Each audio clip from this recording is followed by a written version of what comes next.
डर से भी बड़ा डर। खड़ खड़ खड़ खड़ ट्रेन द्रुत गति से भागी चली जा रही थी। संध्या काल का समय था। तेज बारिश और बीच बीच में बिजली की चमक वातानुकूलित कोच की खिड़कियों से अपनी उपस्थिति दर्ज करा रही थी। केबिन का एकांत और यह भयावह मौसम मुझ जैसे डरपोक आदमी को और डरा रहा था। थोड़ी देर बाद गाड़ी के पहियों की रफ्तार कम हुई और एक मध्यम से स्टेशन पर गाड़ी रुकी। बारिश इतनी ज्यादा थी कि मैं स्टेशन का नाम नहीं पढ़ पा रहा था। मैं अपने केबिन में अकेला था और इस उधेड़बुन में था कि कोई सहयात्री आए जिससे वार्तालाप करते करते आगे का रास्ता आसानी से काटा जा सके और एक अंदरूनी भय जो मेरे अंदर जागृत हो चुका है लगे। तभी किसी ने केबिन का दरवाजा खटखटाया और एक शांत सा दिखने वाला व्यक्ति केबिन में दाखिल हुआ।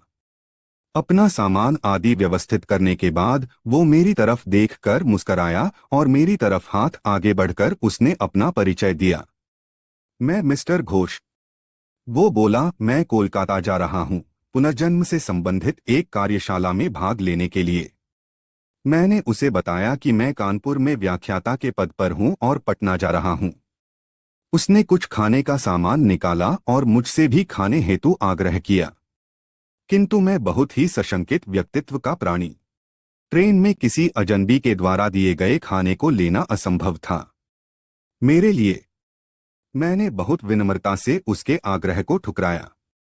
वो भी कम उस्ताद नहीं था, कसकर हंसा और बोला, संशय कर रहे हैं मेरे ऊपर? अभी तो कुछ नहीं, देखिए आगे क्या क्या होता है। उसके यह शब्द सुनकर मुझे सांप सूंघ गया, किंतु मैंने किसी तरह अपनी घबराहट को छिपाया। कोई स्टेशन आने पर वो उतरता और ट्रेन चलने के बाद किसी दूसरे कंपार्टमेंट से चढ़कर फिर आ जाता।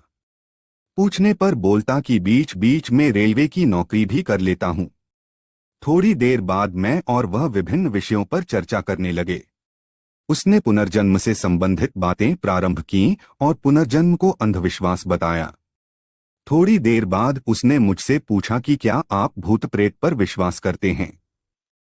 मैंने कहा बिल्कुल। वो जोर से हंसा और बोला, यह सब बकवास है।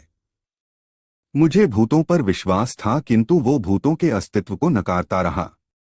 रात अपने यौवन पर पहुंच चुकी थी। चर्चा उपरांत मैं वातानुकूलित प्रथम श्रेणी के कक्ष में सोने का प्रयास कर रहा था।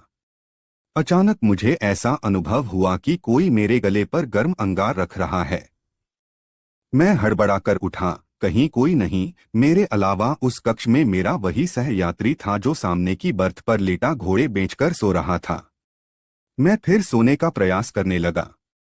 अभी आंख लगी ही थी कि मुझे अपने पेट पर बहुत तेज दबाव और हंसने की तेज आवाज सुनाई दी। मैं घबराकर उठा तो देखा कि सहयात्री बर्थ पर नहीं था। लगभग 1-2 मिनट बाद वो आया और बोला, जनाब सोए नहीं। मैंने अपनी घबराहट रोकते हुए उससे कहा, अभी नींद नहीं आ रही, और मैंने अपने बैग से एक मैगजीन निकाली और पढ़ने का नाटक करने लगा। सहयात्री भी बर्थ पर लेट गया और कुछ देर में उसके खर्राटे केबिन में गूंजने लगे। मैं भी थोड़ा निश्चिंत हुआ और बर्थ पर आंख बंद कर लेट गया।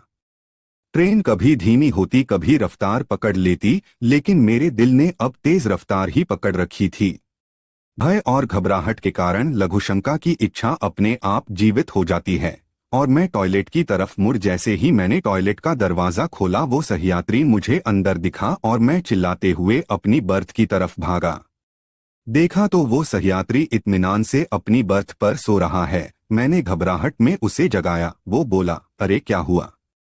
इतना मासूम लग रहा था, वो जैसे कुछ जानता ही ना हो। मैंने कहा, आप यहाँ भी और वहाँ टॉयलेट में भी। वो कुटिलता से हंसा और बोला, मैं कितने रूप में कहीं पर भी रह सकता हूँ। घबराहट के मारे मैं पसीने से तरबतर बिल्कुल निर्जीव सा खड़ा उसके सामने। वो बोला, तुम्हें भूतों पर विश्वास था ना? तुम्हें तुम्हारे विश्वास का प्रमाण देना था। तुम्हारे जैसे लोगों के कारण ही हम भूत पिशाच लोगों का अस्तित्व है। इतना कहकर वो मेरी आंखों के सामने से अचानक गायब हो गया। मैं डर के मारे अवाक और निर्जीव सा अपनी बर्थ पर बैठा था।